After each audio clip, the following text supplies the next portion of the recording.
বিশ্ব রাজনীতিতে তৈরি হয়েছে এক ভয়ঙ্কর ফাটল। আটলান্টিকের দুই পার যুক্তরাষ্ট্র ও ইউরোপ এখন আর আগের মতো নেই। ইরানকে ঘিরে উত্তেজনা এমন জায়গায় পৌঁছেছে যেখানে কয়েক দশকের পুরনো জোট ন্যাটো এখন ভেঙে পড়ার মুখে।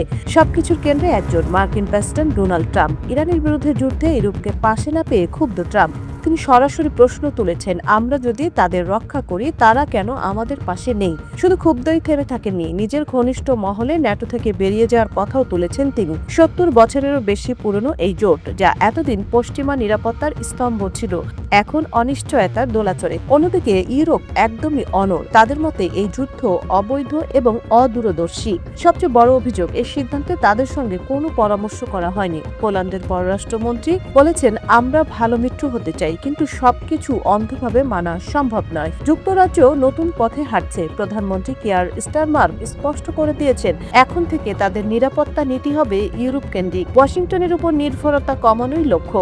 পরিস্থিতি আরও জটিল হয়েছে যখন ফ্রান্স, ইতালি, স্পেন মার্কিন যুদ্ধবিমান ব্যবহারে সীমাবদ্ধতা আরোপ করে।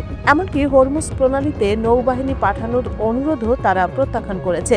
এর জবাবে ট্রাম্প ইউরোপকে কাপুরুষ বলে আক্রমণ করেন। এখন প্রশ্ন একটাই, ন্যাটো কি টিকে থাকবে? ন্যাটোর মূল শর্তে একজন আক্রান্ত হলে সবাই এগিয়ে আসবে, কিন্তু যদি বিশ্বাস ভেঙে যায় তাহলে সেই জোট কাগজে থাকলেও বাস্তবে থাকে না। বিশ্লেষকদের মতে এটি শুধু একটি সামরিক দ্বন্দ্ব নয়, এটি একটি সম্পর্কের ভাঙন। একজন বিশেষজ্ঞের ভাষায় এটা অনেকটা ডিভোর্সের মতো। কিছু কথা একবার বলা হলে আর ফেরানো যায় না।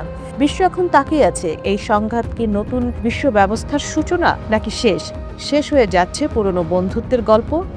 সঞ্জিতা জুথি, সারা বাংলা।